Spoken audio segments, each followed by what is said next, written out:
is Shani Jones, and I am your resident certified sex coach. Thank you so much for joining me on Do You Know the New Kinky You? This is our platform to help us along our journey as unique sexual beings. We are on a path of discovery, and we are here to do it together. And so my contribution to that is, as your, again, resident certified sex coach, my job is to help generate conversation and to identify areas of concern, to help educate, re-educate, uneducate people on the various different things that shape us as human sexual people. We have very unique sexualities, and we have to travel our journeys on our own, but we are so connected as humans that we can't help but find something in someone else that resonates with our own stories. So that's why we talk about this book, which is Mirror of Intimacy by Alexandra Katakis and Tom Bliss. This is a daily reflection on emotional and erotic intelligence. It's an ASECT 2015 Book of the Year, and ASECT stands for American Association of Sexuality Educators, Counselors, and Therapists. Now, this is also an accrediting body, so if you happen to have an interest in learning more about becoming a sexuality educator, counselor, therapist, coach, consultant, or any number of professions that can be had under the sexuality umbrella, that is where I would suggest you start. In the meantime, I am going to say, let's talk about our book. So this is a weekly summary. I implore you to please go check out the podcast, which I record on Anchor, but I know it's on Spotify and other platforms. So if you have any trouble finding it, don't worry. The link to it is right in the description of this video. So let's talk as a summary. I promise I am not going to make this as long as the actual post. Week 4, we started out with February 21st, where we talked about compassion. And I'm going to go ahead and skip to the bottom where I need to have compassion for myself for making an early mistake. It's okay. It's fine. Shit happens. But we live in a better world when we have compassion for all beings, all things. And although I know that compassion is not a hard concept, we know exactly what it means to be compassionate. We know what it means to have empathy and to feel for other people, but we don't always do it very well. And so we need to just practice and be better people. It's very well within our wheelhouse to be able to change some of the more negative things about our personalities, and compassion is one of them that we can do. Have faith. Talk about presence. In the book, we talk that we must perceive in order to be, we must perceive in the presence, which means I can't perceive of anything that I can't see in front of me right now. So you have an imagination, you have wishful thinking, you have all of these things, but when it comes to wrangling the powers of the universe and putting things that start as a thought into fruition, you have to be present and be a present of mind to make those things happen. Paying attention to cues and signs, as we talk about on the 23rd, are very important, but we shouldn't, again, don't beat yourself up if you miss something or you don't catch it or you don't get it the first time. Practice makes perfect, and the more we try to be cognizant and mindful of the things that we could be doing a little bit better, we just the mindfulness of that makes us aware, and we put a lot more effort into it. So practice makes perfect, and let's not beat ourselves up. Have compassion for ourselves. With signs, there's a specific example in the podcast that I am not going to repeat because now I'm trying to get you to go to the podcast. But we are talking about signs, and if I were to say, you might look at the slide and be like, what is bow? Oh, bow, chicka, wow, wow. So, if somebody were to say that to you, that is a clear sign. Now, it's a verbal sign. Some signs are, a little look, but you don't want to, got that? Like, what those things mean. Certain things, symbols and signs, a knowing look. It's a communication. It can be little things. It could be big things, but certain things are like the little things become big things. It's the sign that somebody is going to irritate the shit out of you, but you ignore that sign because the sex is good, or you enjoy part of their company, and although this other part kind of gets on your nerves, you ignore it because you ignore the signs, and then later on it becomes a problem, and you're like trying to shoot yourself in the head, like, why didn't you listen to yourself? And the answer is, why didn't you listen to yourself? So now you have choices to make, which I get into further on the podcast, so no tricking me up there. The 24th, we're talking about endowment. Penis enlargement. So endowment in general is how big something is. And one of the key, most common things, especially from people with penises, is my dick big enough? And there are those who absolutely know that they have a very huge penis. And there are those that absolutely know they have a very small penis. And there are those who, fluctuate because they don't know what the in-between is, because every body is different. So, different bodies respond. I always reference a lock and key situation. Not every key fits every lock, and even if it does fit, it might not turn it over. So you can't just assume based on size or girth or something like that it's going to be an automatic win for the person that you're with.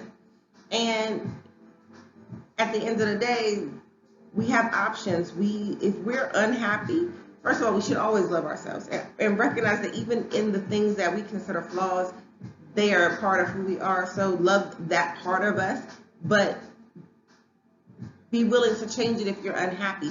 There's no difference in you wanting to, let's say, go back to school, and there's nothing wrong with you if you haven't done that. But if there's something that you want to do to change the trajectory of your career or enhance the level of education you have, go do it. It's the same thing with plastic surgery or going to the gym or anything else. You have options. All right, let's get into our second full week. Attitude. I am a person who knows about attitude, and I know that attitudes can follow the spectrum of emotions. So if you see somebody that comes in and their attitude is very chipper and happy and just you can vibe off their energy. You're like, whoa, where's all this coming from? Yes, I like it. Give me yes, queen. You get that positive energy. But then if somebody walks in and they got a nasty attitude, you're like, who the fuck is this bitch and why?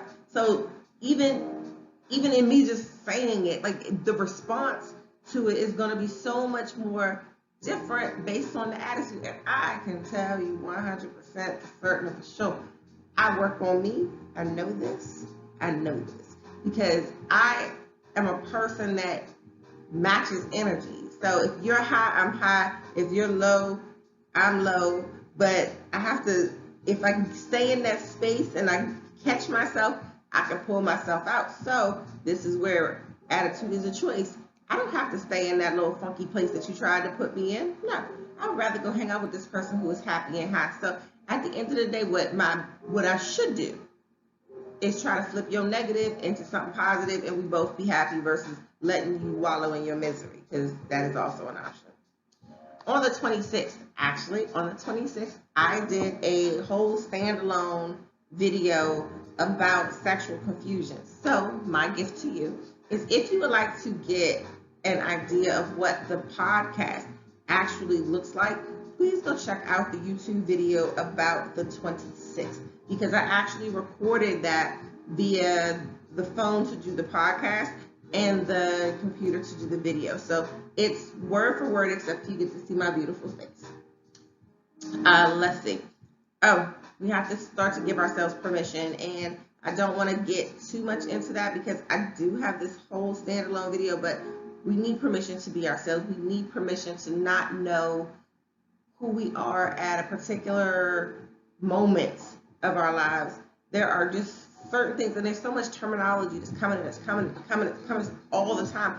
And it's hard to keep up with what we know versus what we don't know, especially when it's changing so fast. And one of these things is GSRD, which I've been trying to go back and forth and trying to figure out where my voice is. I hope you've noticed it, but where my voice is in this conversation. Like I said, there's so many different avenues about sex and sexuality that people can go in.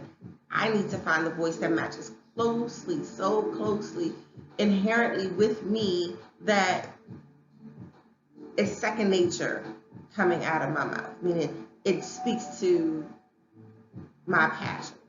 And so where we go for answers as far as sexual confusion, this is when you talk to a pro. It's when you talk to someone like me. It's when you talk to a therapist. I suggest you talk to someone that you're comfortable with, that matches your core values, and is sensitive, empathetic to the conditions that you have been in, even if, again, our journeys aren't the same. So I may not have stepped in your shoes or walked behind you through your path, but I'm sure that because of our human connection, we can find things that connect us on a more deeper level. And so that comes as part of communication, hence 27. And I say this, there's communication. Sometimes we talk. And either we don't know what we're talking about and we just talk for the sake of talking, or we talk without the benefit of making sure that people that are listening to us can actually hear and understand what it is that we're saying.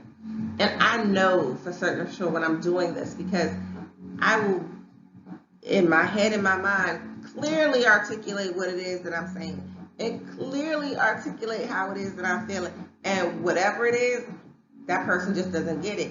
And at some point you have to ask yourself, is it you or is it them? Because some people, you can talk, but if you're talking to a brick wall, if I cover my mouth up like this, you won't hear me as much, but it won't be as clear. So there are barriers to communication, and those barriers can be all kinds of things: verbal, nonverbal, body language, all kinds of stuff.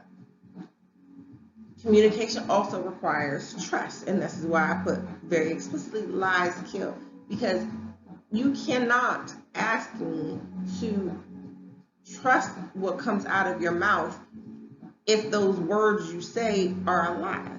So there's wastefulness in my communication with you if there's no point in moving something forward, and it's just the point of you satisfying hearing yourself talk. So keep that in mind when you're talking to people. Please, lying is such a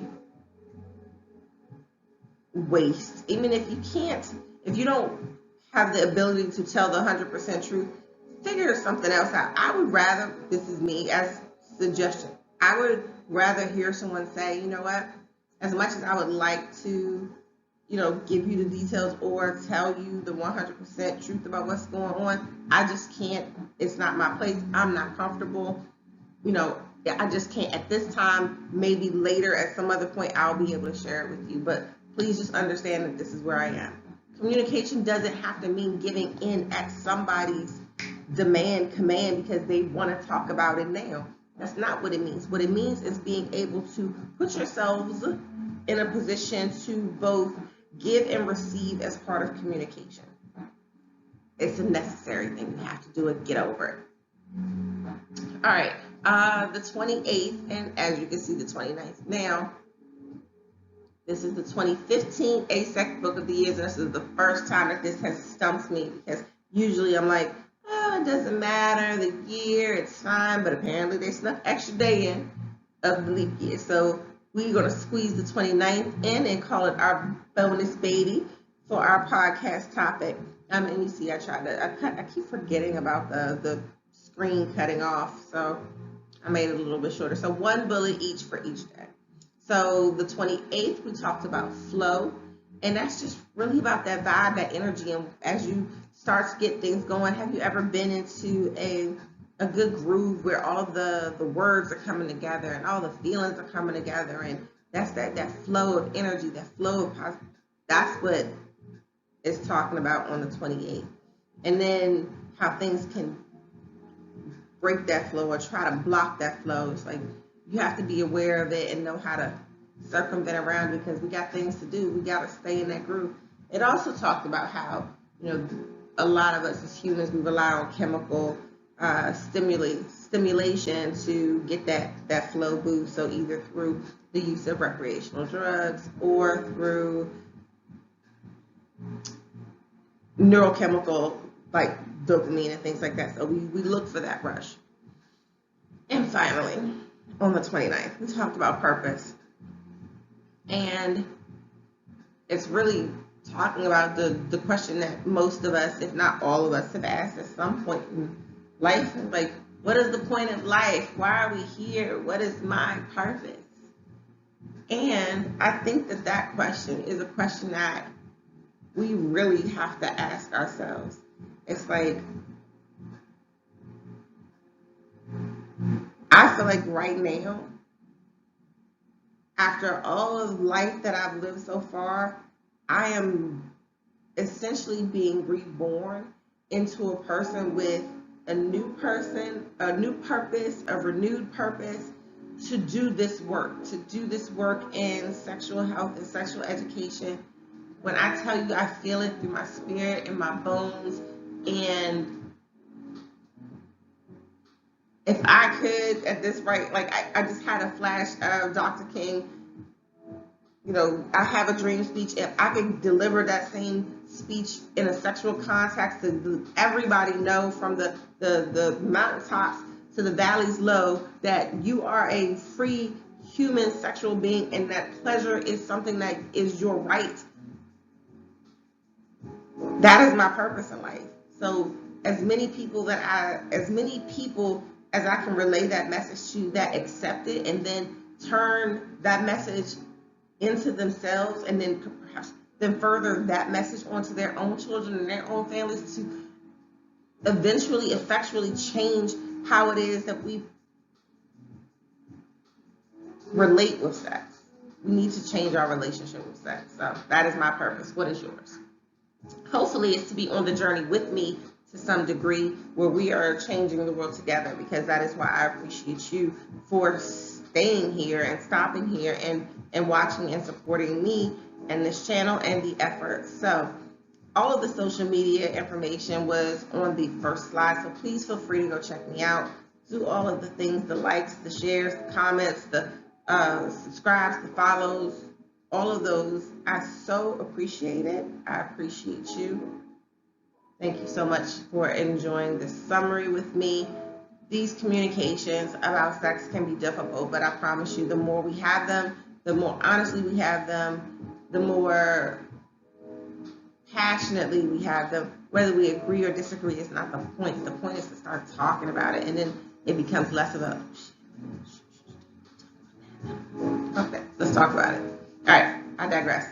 I will talk to you again later.